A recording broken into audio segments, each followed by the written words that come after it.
they never really cared about it before that. It wasn't until like a black person did something they didn't like, or somebody did something they didn't like, and this guy represents something to them. So it doesn't matter how hypocritical they were before. They're just gonna stay on code. They've literally been doing this for years, dude. I've watched them completely switch up on so many things because I realized they don't believe anything. They're just, a lot of them are just racist and wanted to stay that way. This is what it's in the best interest of their own personal interest and like, shit like that. So that's actually the reason. They're reactionaries. That's just all they do is like is react to progress. They have no personal moral convictions beyond belittling their opposition, and also reinforcing white supremacist attitudes and values. That's it. And bigging up this guy in this moment at this time, the timing of it is the absolute best way to belittle your opponents in that way. This makes people who think that he's wrong like feel like shit, and that's the point.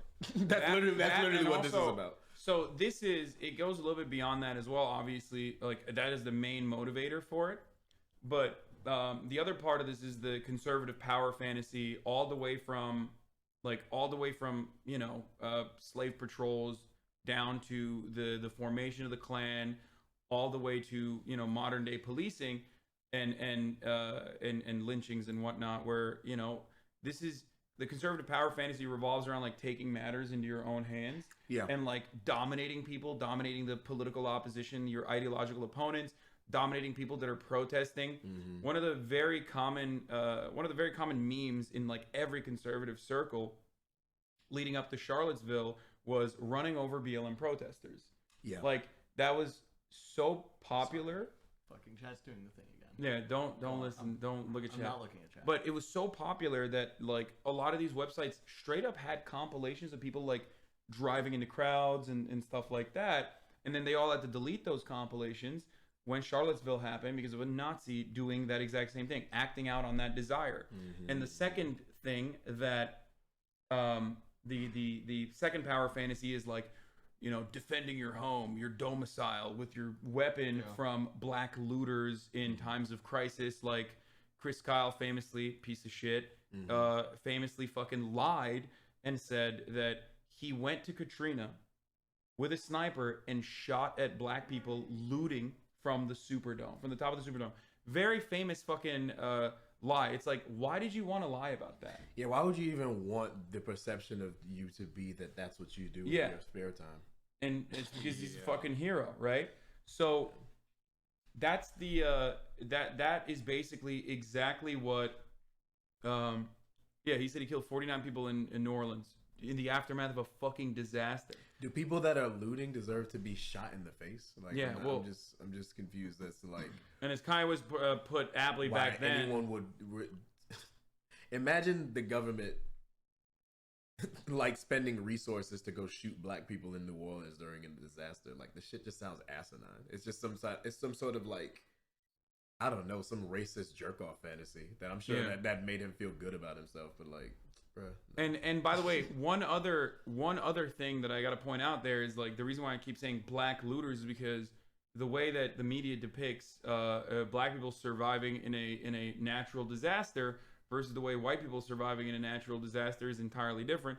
That's what Kanye West also pointed out back then with Mike Myers when he said like George W. Bush doesn't care about black people. But before he said that, he talked about when black people are on the television, they're called looters. But when white people are fucking stealing the bread and shit like that, they're called survivors. And so that's always been another. And by the time, you have to understand, it was already like a thing back then, like to the point where Kanye saying it was just like, it was like he was saying what people were thinking for so long at that point, like 20 years ago or whatever. So like it's been a thing. It's just like, I think in this day and age when people are really psychoanalyzing like people's motives and this and that, it's way easier to detect these kind of things. So I think instead of like, I think a lot of these people don't really have the intelligence to like progress it or like update their racism or do anything different. So they just kind of like double down on stupidity and just like, now we're really fucking racist now.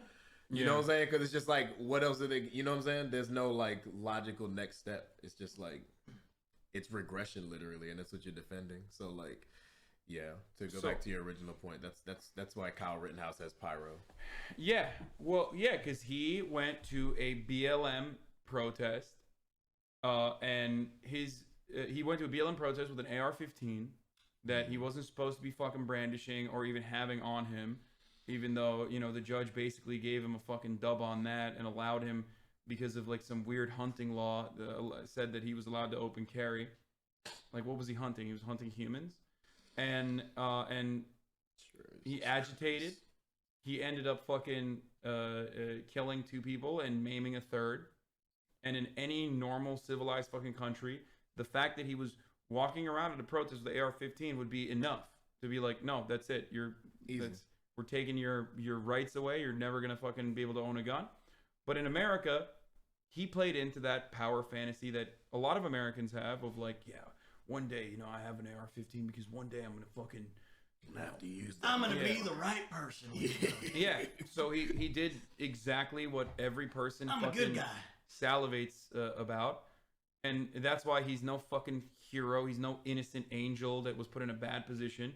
He's a straight up fucking piece of shit who wanted to self-defense people and get a legal kill. And he got it because of our white supremacist court system, because of the white supremacist attitudes that people have. Mm-hmm. And now he's being celebrated by conservatives for it.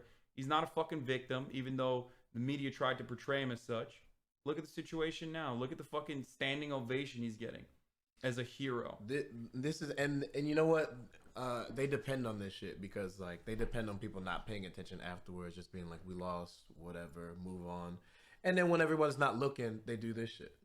You know what I'm saying? And they just like, all their motives and like whatever they said before that goes out the window, and they just become who they really are. Yeah, they want to be Dirty Harry. They want to fucking, they want to put themselves in a self-defense style situation. Yeah. And you know, fucking kill commies. Yeah. And that's precisely why the energy on the fucking stage, or the energy on the stand, was like, oh, I'm crying. But when he was going to the fucking Proud Boys bar and like hanging out with Proud Boys, he was throwing up the fucking OK sign with a free as fuck shirt. Or him on those fucking podcasts. He was always that. Tour. Yeah. Why? Like, that shit was only in America. Only in fucking America do you have a kid who goes to a fucking protest, Black Lives Matter protest, says, fuck that. I'm gonna defend private property, someone else's private property, bullshit fucking reason. Okay. Only in America can you say that, take an AR-15 out into a fucking crowd, use it on 2 people, kill them, okay, and maim the 3rd, and then be celebrated as a fucking hero and seen as like a rock star. Unbelievable. It's when you actually break it down like that, it's really like unbelievable. And he's 17, right? Yeah, 18. I mean, he was 17 at the time. He's 18 now. Okay. Yeah.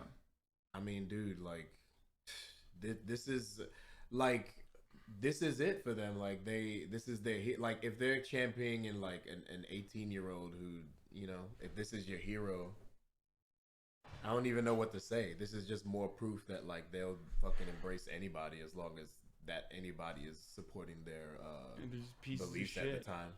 You know what I'm saying? It's just like, this is what pieces of shit do. They move around and bro. I couldn't even watch the fucking. This is probably the only major event like this I actively tried to avoid watching because I knew what would happen. Like when what did the judge was like winking at him and shit. It was just all kind of weird, odd shit. That for me, I was just like, he was incredibly lenient on him, and also was very aggressive towards the prosecutor, which judges should be like that. Okay. But that is not a leniency afforded to many young black men in the criminal justice system, which is what a lot of people were pointing out. And of course, I've been to court a couple of times, and I can tell you I've never won, for any reason. Actually, I'm very curious. I didn't really follow this entire situation closely at all, but was this the case where the judge basically determined the case? I mean, it was all kinds of fucked up. Every part of this was shitty. Like, yeah, the judge definitely was very lenient towards him, and also, you know, gave him a couple of quick dubs. The case started off with the judge basically stating that you can't call the 2 people that were murdered by Kyle Rittenhouse victims, but you could technically specify them as looters. Wait. the judge didn't allow relevant evidence like Kyle Rittenhouse 15 days prior to the shooting, saying watching people come out of a CVS and say, oh man, if only I had my AR-15 on me, I'd shoot at those guys right now.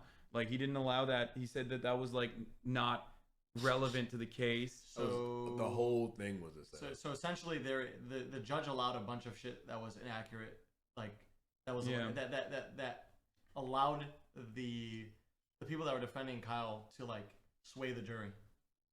Yeah, Kyle getting on stage. Unhinged crowd welcomes That's killer Kyle Rittenhouse.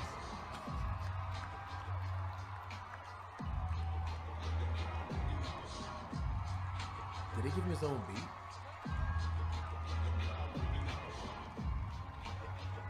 Y'all don't hear this shit? Oh no, he's got a whole intro. Kyle Rittenhouse. He's got animation in the background. No, hold on. Go to that Iron Man link. Wait, the food is here. Okay, here, I'll play the Iron Man link real quick while I grab the food. Also, I gotta run a fucking ad break. I keep forgetting.